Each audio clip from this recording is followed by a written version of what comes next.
Go. Welcome. So we're going to look at neuroscience and how useful it is for sponsors.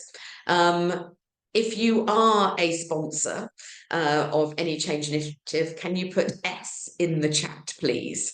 If you're not a sponsor, don't bother putting anything in there. I'm fairly sure I know who my audience are, which is a lot of us are change professionals who end up doing a lot of the sponsorship activities, even though we are not the sponsor of change. But if we do have any sponsors who are joining us today, please put S for sponsor in the chat, because that really helps us. So it's lovely to see you. Oh, hello, Helen, Adele, David, Alexa. That's great. Thank you very much. So we are going to be looking specifically at the sponsor role. So let's see if we can get this underway. Okay, right. So the first thing, I've just put this up. I culled it from Amazon, even though I'm now being told that the book that comes out September or October, very much depends on whether we get everything signed off, is Neuroscience for Change at Work. Again, this is neuroscience, I'll be honest with you. It's about how we connect with people, and there was a general feeling, and thumbs up if you think we're right, that we felt that although this is a useful book for anybody in change and transformation, the words business transformation were sort of excluding people, and that change is a far more accessible term, and change at work is what we're experiencing. If we've got that right, let us know. Because they did the layout for business transformation, but there was just this feeling that, and as we've said before, haven't we, business transformation roles come at a much higher salary. On average in the UK, they come at a salary of £20,000 a year more than change roles. Change involves lots more people, and so we thought that that would be more appropriate. But thumbs up if you think we're right to have swapped business transformation for change at work. Very interested. It's very interesting seeing a few hands go up, because it's very much what the publishers are interested in. That's good. Anyway, I've drawn the contents of the book, of this webinar from here. We're going to look at the role of sponsors, the relevance of neuroscience to their role, and using threat and response as the success criteria. So let me get started with setting a context. I showed this at CIPD last week, or a version of it, and I think it's increasingly become important. It's an argument that's working very well for me when I'm sitting down with executive level sponsors who perhaps are almost, I'm trying to persuade them that they want to get involved in sponsorship. I talk about the change initiative they're involved in, and I talk about the importance, clearly, of achieving everything that the change sets out to do, listed in the business case, all the benefits that we're expecting to realise. But I also mention the fact that it's no good, and this is very much from how the brain reacts, it's no good if we solely focus on the achievement of those benefits that come at the back end of all of the work that people do, if we do not focus on the experience at the same time. Because if we lose people during the experience, then what was the point of the change? We've got a high churn rate for all of our staff. They're having a poor experience. They are not happy about what's being expected of them, the pressure they are under. So we might ultimately later on achieve something, but that is a small hit of dopamine. That's a small achievement that stays with them for a very short amount of time. The experience stays with them for longer. But I also find that the rest of this diagram helps set a more strategic purpose for sponsorship, which is that if we have a successful change, particularly the experience of change, then we feed optimism for change. We feed the development of skills in how to cope with change, which leads on to resilience. We develop the confidence in being able to cope with change. People feel empowered and want to volunteer for change. And all of that comes back to the fact that it gives us an organisational capability for change, because it gives us the army of people that we need to be able to make change happen. So this is not just looking at the sponsor role as a tactical, are you able to sponsor an individual change? But it very quickly establishes the sponsor role as a more strategic function for the whole organisation. Another aspect of the sponsor role that's worth considering is the fact that as a sponsor, effectively, you've got to mobilize the resources. I've put a very simple diagram here that on the left, we're talking about tangible change, the project side of change management. So it could be that we've got individual project or program managers managing multiple interdependent projects. Sometimes we might be working with the product owners, product managers in a more agile world. We've got all of the experts, who are actually creating the changes, the developers, individual consultants, contractors, and freelancers. We've got various supplier organizations involved. And then on the right, of course, there are the people who are most impacted by the change right there in the middle, who have to adopt new ways of working. There are people more on the periphery who are affected, sometimes outside the organization, like customers, suppliers, regulators even. And of course, there's all of those who are managing and leading the change. So we know that the sponsor has, a wide range of resources. It's almost like a giant community that they need to manage. So that looking at that, the number of people involved and all of their competing priorities and interests drew me back to something that I shared about a year ago on one of my neuroscience webinars, which I thought was worth repeating, because it was just making the point that, particularly at that level of there's so many people involved, perhaps some of the more traditional stakeholder analysis, and frankly, I'm not really aware of any sponsors who do a lot of formal stakeholder analysis anyway. But this analysis where we identify everybody that we've got to communicate with, and then using their job titles doesn't tend to connect, or thinking about maybe what their interests are, and lots of competing interests, their level of interest, their level of influence, their level of impact and power. Again, using those more structural, formal assessments. Is that connecting with people? So we've got a sponsor with a wide range of forces that need to be mobilized. Using some of these more traditional approaches, I question their use, because it leads us down the path often of lots of logical arguments. I've just been delivering a presentation to a client this morning where one of their most insightful questions was a concern that their sponsors are making logical arguments for the change, how they connect to the strategic objectives of the organization, and therefore, based on their market and what's happening with their customers, why the changes are needed. But it's not winning hearts and minds. It's not connecting viscerally with people, that it's not generating an energy for getting involved. So that logical argument bounces right off the brain. Similarly, telling engaging stories, which frankly is actually one of the big issues with sponsors anyway. I've just been looking at the results from the Change Capability Survey and looking at one organisation that did the survey in-house, had a score of 11% for our sponsors' role model changes, and our sponsors tell stories about changes.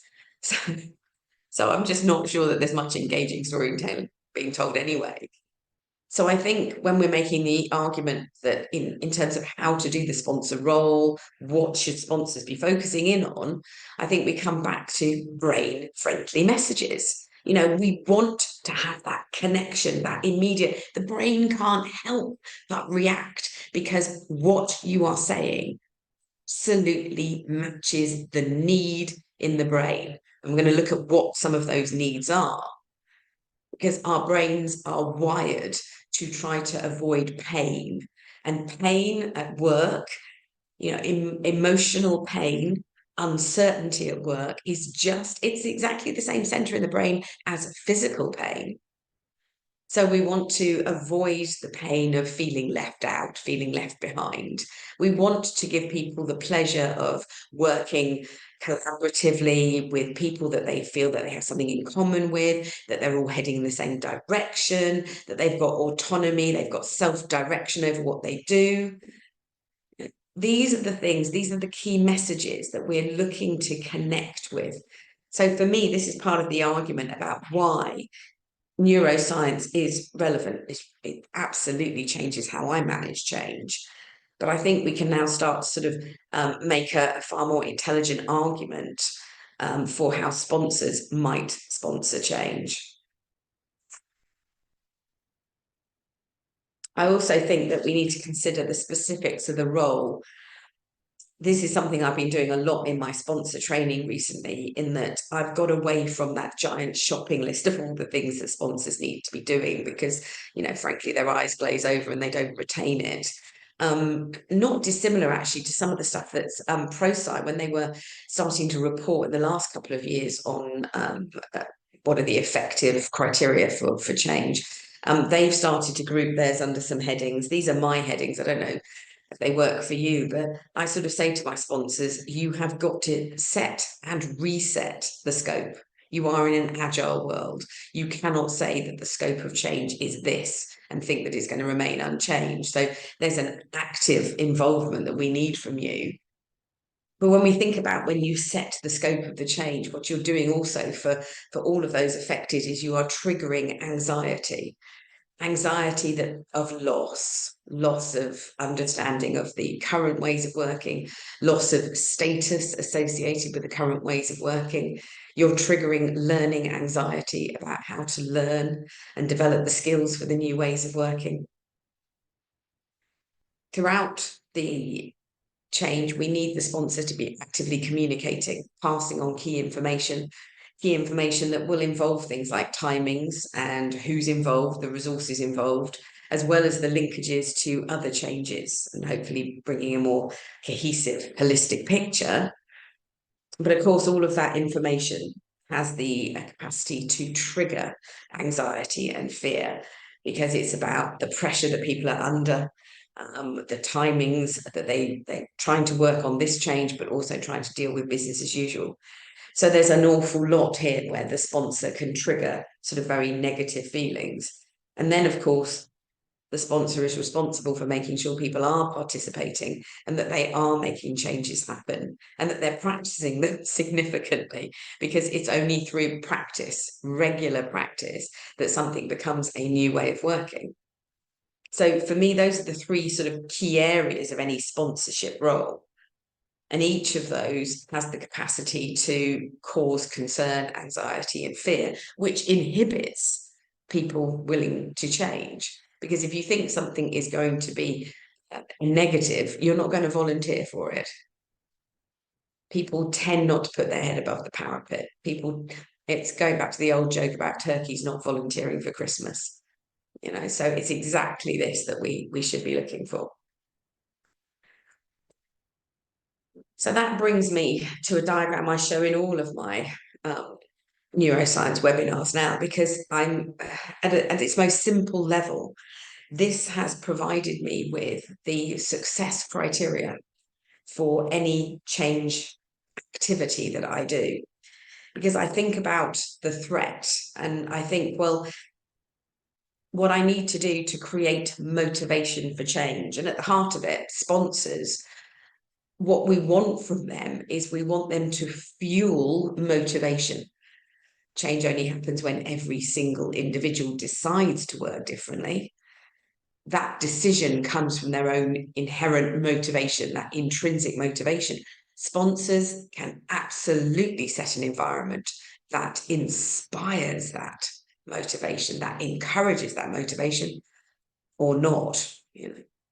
So when it comes to building an environment that is about that motivation, I think that it's about minimizing the threat.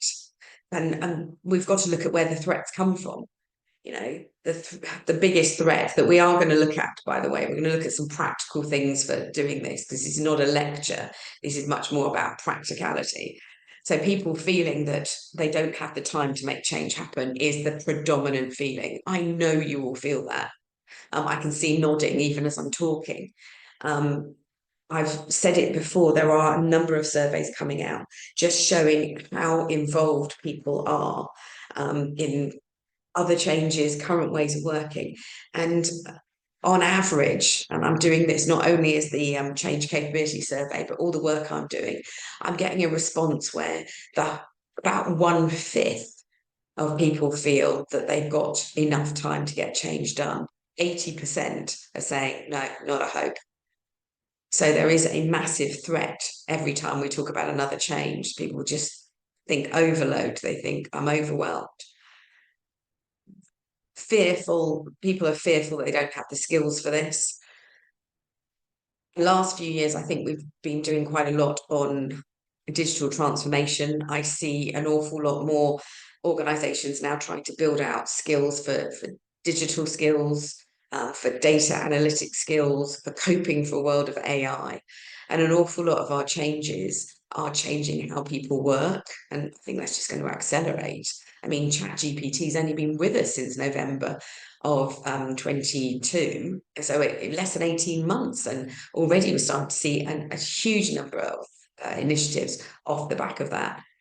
So I think people feeling that maybe they don't have the skills for the modern workplace can be triggered by any change, and people feeling that they don't want to be ignored and that actually change is being done to them, and they don't want to be rushed because they want the time to understand what's happening, how it all fits together. So sponsors have plenty of opportunity to create the threat response. We need to minimize that. And when it comes to it, we've also got to look at, but how can we maximize on the right-hand side here, maximize the pleasure, maximize the reward associated with change. So making sure that people in a world of uncertainty, sponsors can go a long way to creating certainty. They can go a long way in the way in which they communicate, which enables people to have more accurate expectations so that they don't suffer the negative brain impact of expectations not meeting reality. A mismatch causes a great deal of concern in the brain because it's like, oh, this isn't what I expected, I'm going to stop. So every time we fail, we are creating our own resistance to change. So we can make the situation brilliant and encouraging, or we can make it very, very bad. And that's a very simple message to take to any kind of sponsor. Within their remit, they have the ability to make things go really badly or really well. And they do have a level of seniority that exacerbates their contribution, making things better or worse. So that's why we've got to get in early with some of these messages, I think. We can do a lot on the pleasure side by creating frequent achievements and acknowledging and celebrating them. So I use this. Now, in the previous webinars, I've talked about what the brain chemicals are when we experience threat, when we experience reward. The threat ones that concern me are all to do with resilience, because what happens is that I get adrenaline, but I get this noradrenaline, which is much more around focusing on the here and now and sort of closing out every sort of wider context and every sort of reason why this change might be useful. I just focus on getting something done. So I stop questioning whether I'm doing the right things. I just focus on productivity and not necessarily being absolutely smart. That's what happens when we are fearful. We're able to take in a lot less information. We can be a lot less creative. We are a lot more angry. We are shorter tempered. We are less willing to listen to others. We don't want to work collaboratively. We're just telling everybody to go away, leave me alone, let me get on with it. So that threat response does not create an environment that really generates change. So that adrenaline, the noradrenaline, the cortisol, all of those threat responses, what we want is we want the dopamine, which is the pleasure of achievement. We want, and it brings us energy for yet more achievement. We want the oxytocin, which is that bonding chemical. that feeling of, oh, I'm part of something bigger than myself. I'm working with people who I've got something in common with. Fantastic. I feel good about this. We want the endorphins, which are the pleasure chemicals. That feeling of, oh, that was really good. I really enjoyed that. Everything seems to be in a good place, which gives us more energy because it's reducing the stress. If I've set up the case thinking about this from a neuroscientific point of view, then what I want to do now is I want to look at some practicalities of things that we can draw a sponsor's attention towards to actually help do this. So again, my success criteria are to minimize threat, maximize pleasure and reward. So that's what I'm looking to achieve. I think it's at the end of the day, you don't need to be a brain expert to get the fact that our brains will have an inherent reaction and that reaction tends to be on the left when it comes to change. We need a little bit of tension. We do need a sense of urgency. John Cotter absolutely got that right in his 8 steps of change. Very much we need that sense of energy. Edgar Schein talked about it when he talked about survival anxiety, a little bit of a push, but we don't need to worry about creating it. We don't need our sponsors to create it. The number of times I talk to sponsors about, I want reassuring messages from them, and they're going, but I want to energize people. And I'm going, just by telling them things, you'll energize them. You don't need to frighten them to energize them. In fact, if you look at this diagram, actually, it will take you the wrong way. So that's something to help people think about. So when it comes to it, then, one of the things I couldn't help but realize, and it comes to me every time we do the 2-day Neuroscience for Change course. I think it's next week I'm doing the next one. And every single time we come back to the fact that actually an agile approach, an agile plan is going to be something that we need to be looking for. So I will show you how important that is. But first, I say that because I've sort of put iteration 1 here. And then I'm going to look at subsequent iterations. So bear with me when I just go through here. I just wanted to show this, that I'm working off the back of an iterative agile plan for change, not because I'm the author of the Agile Change Handbook, but just simply because what I have learned, and from my co-author and co-trainer Tibby, is that in neuroscience, what we find is that an agile approach is an incredibly brain-friendly approach. So when you're talking to sponsors about doing something practically that will help reduce the threat and maximize the pleasure and reward to overcome resistance to change, you do very well to sketch out your own version of an iterative plan. And let me explain some of the technicalities behind that. Yeah, Ed's put in the comments about, how incredibly important an agile approach is. And the neuroscience just really hit home. And I was writing the Agile Change Handbook sort of 6 years before I started pulling together the neuroscience course. So it's been really an interesting point for me. Let's see if I can get back to this one. So in iteration 1 of any plan, at the start, in other words, of any plan, there are certain things that if we can work with our sponsor to achieve, then we will absolutely have set the conditions for effective change. We will have minimized the threat. And as I keep saying, we don't need to help people find the threat. As soon as you talk about new ways of working, as soon as you talk about stopping using old systems, old templates, building new relationships with different people, the threat, which gives the little bit of threat we need for the energy, it will be there. So you don't need to worry about that. You can see that I talk about that with passion, because I must say that to sponsors, well, a couple of times a week in my sponsor briefings. They don't need to worry about generating the energy and the threat. It's there. Stay cool. So the biggest issue, the biggest threat that people will say when they hear about a change is, oh, not another one. How can I cope? Where am I supposed to find the time for this? So when it comes to coaching a sponsor or being a sponsor, the most important thing we must do is we need almost a mini project, if you like, because what we are doing is we are setting up some kind of decluttering exercise. And the sponsor is really important because they can give legitimacy to the abandonment of existing activities. We need to be able to take things out of the agenda. We need to slim down the amount of time required for current business as usual.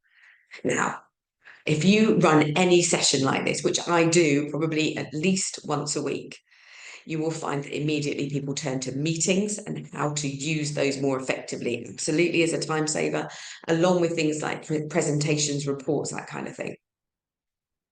And sometimes that will require the authority of the sponsor to do that, to get rid of those lower priority items. But something else that can really help is that actually encouraging people to move to the new ways of working, even before all of the changes are in place, so that they stop doing things that will no longer be needed. A few months from now, we won't be looking at those reports. We won't be asking about that data. We won't be doing those things. So let's try and wind them down now.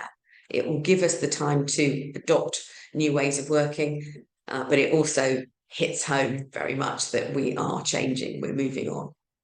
So very practical things that we get the sponsor to think about is, put it simply, you're sponsoring this change. There's a prior change. There's a pre-change, if you like, that we need you to sponsor first. Because if we don't do this first one, then everybody involved will say they're involved, but it's lip service. They will not have the time to do it. So it's almost like two changes for the price of one is a simple message to get across. Something else that absolutely reduces the threat is how people feel involved in the change. Setting a common goal. So I am part of something bigger than myself. I'm working with other people. Absolutely will give value to what I'm doing. So when I achieve it, I will get a bigger energy hit. The dopamine there will be, yes, that's a great achievement. But I think more importantly, it's that oxytocin. I feel part of a group of people and I'm doing something that's valuable. So how do we align? And sponsors absolutely are in the best place to do this. How can you align the change you're asking people to make to a higher purpose? And it might be the overall purpose, the mission of why your organization exists, who it serves, why it serves them. You could perhaps link to a particular strategic objective, a shift that everybody knows about that you're trying to make. Or perhaps you can set it in the context of the values, the principles of who we are and how we treat each other. Every organization will be different. I've worked with two in the last week. One, absolutely, they all connected with the overall mission and who they serve and why their company exists. But another, which was in the public sector, absolutely connected with the values and how they behave, their attitudes, how they treat each other. But setting the change in that wider context can reduce the threat that it's not valuable or that we're going off in the wrong direction, and that people are also saying, well, I'm coming together. It makes sense. The other thing I've talked about is making sure that sponsors use their position to create certainty in a world of uncertainty. Now, we're going to look at the plan in just a moment, which is obviously a fantastic tool for that. But something else is that sponsors, and again, sponsors have that ability or make sure they have that ability through portfolio management of being able to knit together this current change that they're sponsoring, align it to all the other changes that people are experiencing and that things that are shifting, that they can notice that are shifting in their organization. So connect the dots. Then people think, oh, okay, this change is just a part of a bigger picture. So it's I've used this in previous webinars. There's something that the brain is trying to do here, which is it's about saying it's safe to proceed. At any point that the change perceives that this doesn't fit with other things, that this is completely different to what they were expecting, or that they're not sure what's going to happen next, then the brain will go, wait, just wait here. It's like crossing the road. It is not safe to cross yet. We don't know what's happening. There's lots of cars going past us. Just wait. So that builds in that inbuilt resistance. As soon as you align it to something, the other things that people are experiencing, they're going, oh, this all flows then. Oh, that makes perfect sense. Okay, this is not a threat. Yeah, I can feel enjoyment from this because I feel like I'm contributing not just to this change, but to the other changes that are taking place. So we've, escalated, and increased what it is people are feeling in terms of good feelings, as well as removing the threat. Does this start to give you a sort of a list of key points that you want to make to sponsors? Now, all these relationships are different, and how you put information across. I just wanted to call out some key pieces that you think, actually, this hits home. And you can always go back to the threat versus reward and go, I want to create positive brain chemicals. I want dopamine for achievement and motivation.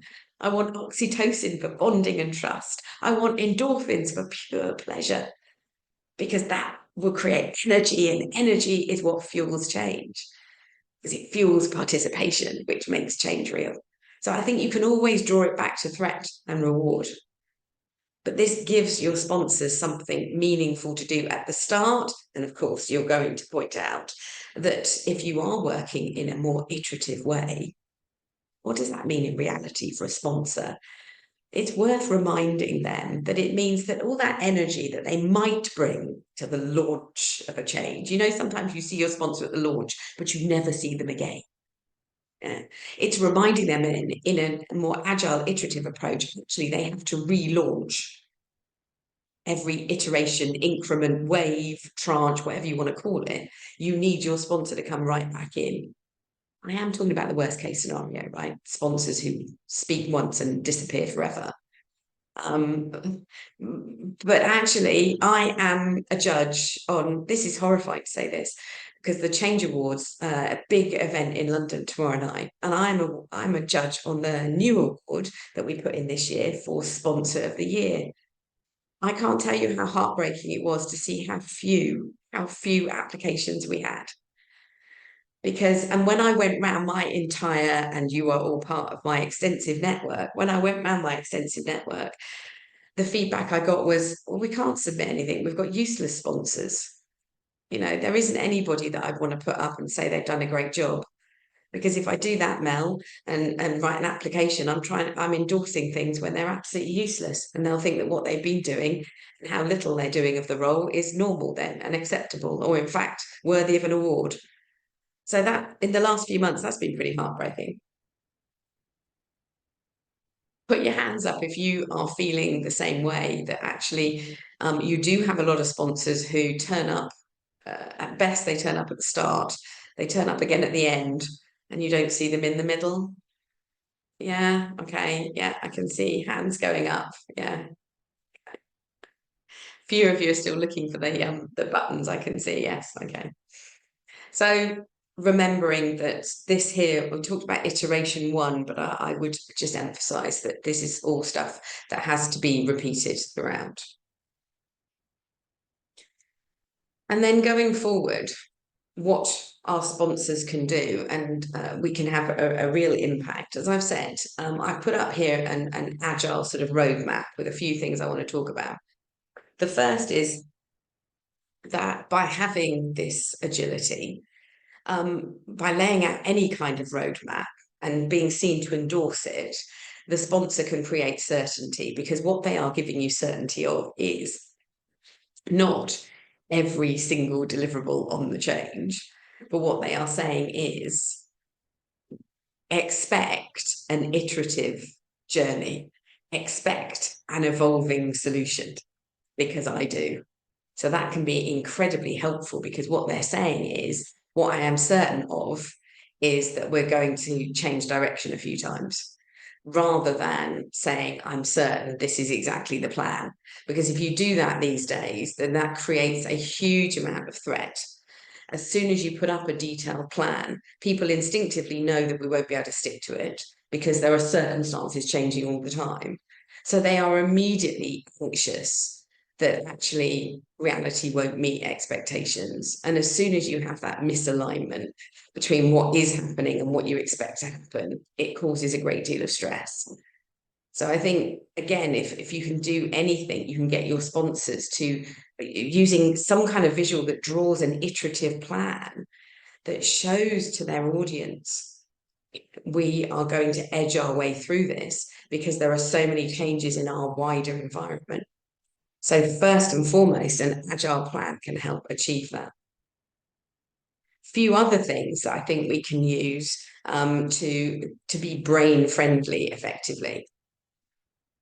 Frequent achievements. So breaking up the work into things that did not exist before that now exist as a result of this change. So I've said before on previous webinars, how important it is to be that there's a key skill set here that I think change professionals working alongside our project and program colleagues absolutely need, which is that ability to break the change into much more smaller constituent parts, but also to work through that breakdown and the logic of that breakdown with sponsors and get their endorsement of that breakdown so that they become in the habit of looking at smaller pieces, and that actually the change is a series of stepping stones. By doing that, you lead them into a world where they are thinking about achievements, not activity. Because the activity, when people are busy, that's not necessarily going to give them a great deal of pleasure. It's the result of that activity and drawing that result of that activity to their attention that will give them the dopamine hit, that will give them those positive brain chemicals, that will inspire yet more activity. So thinking about breakdown, thinking about frequent achievements is absolutely critical because it's what the brain craves. That's why we write, keep it simple. It's why we write to-do lists. It's why we like crossing things off to-do lists, is that as a human being, we are looking always for a sense of progression. Why? Because at its core, our brains are going, well, the more I've achieved, the more I know, the more I've prepared for, the safer I am. So it's about minimizing threat in the wider world. The more I do, the more I'm safe. So trying to get people into that, break things down into small pieces, absolutely vital.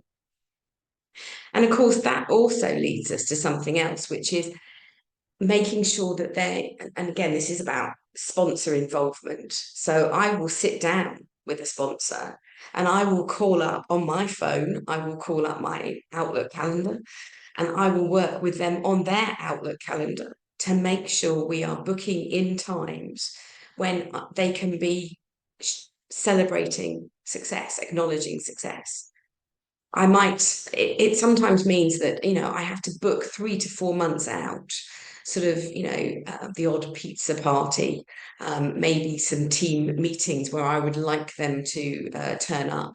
I don't know what the team meeting is going to say 3.5 months in advance, but at least if I know that they're going to be there, I will make sure that an agenda item is thank yous to whatever achievements we've had, since the last team meeting that the sponsor can take part in.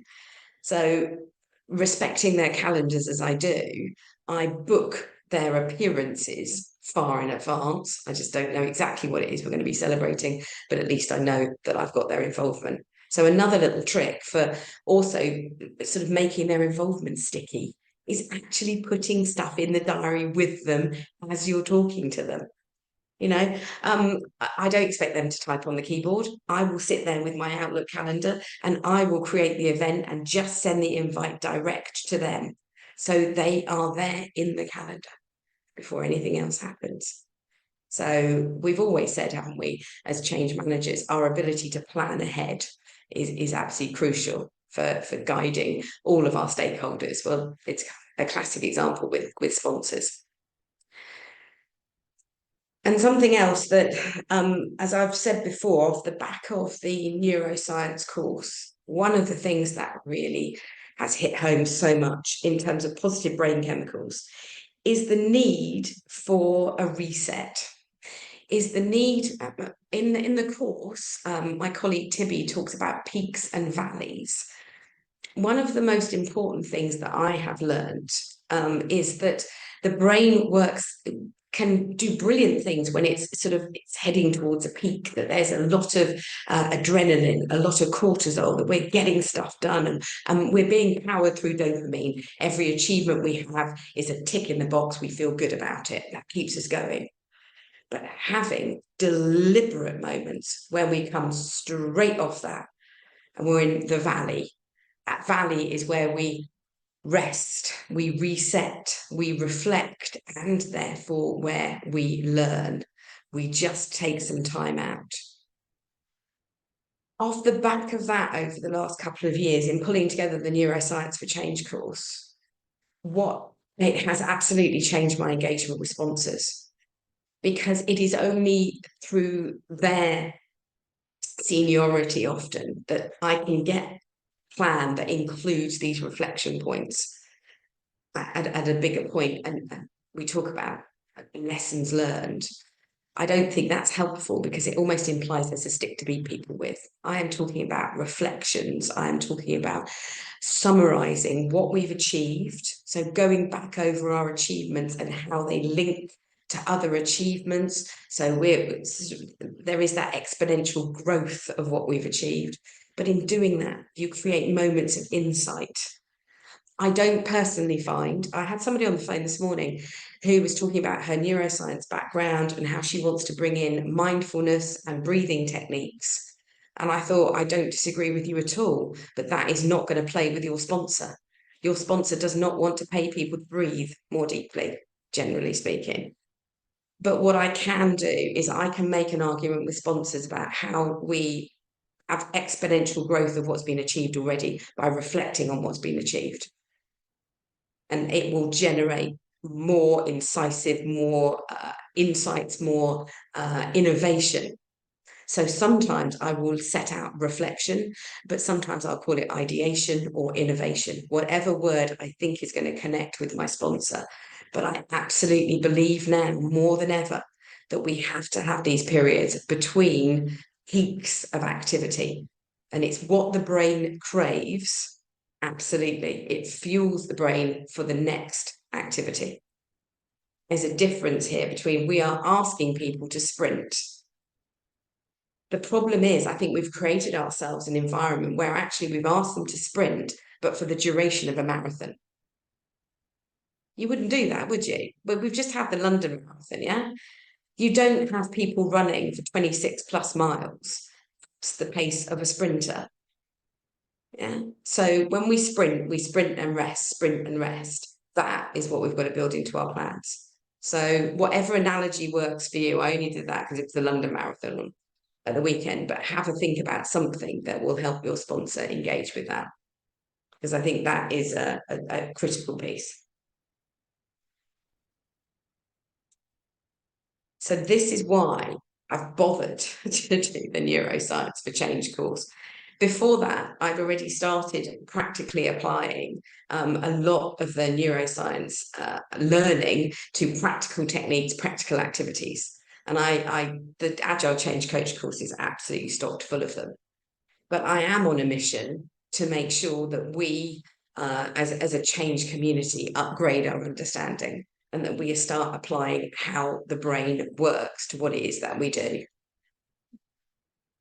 I was just talking to somebody who is part of a consultancy, and obviously is sold to clients. Her and her team are sold to clients all the time.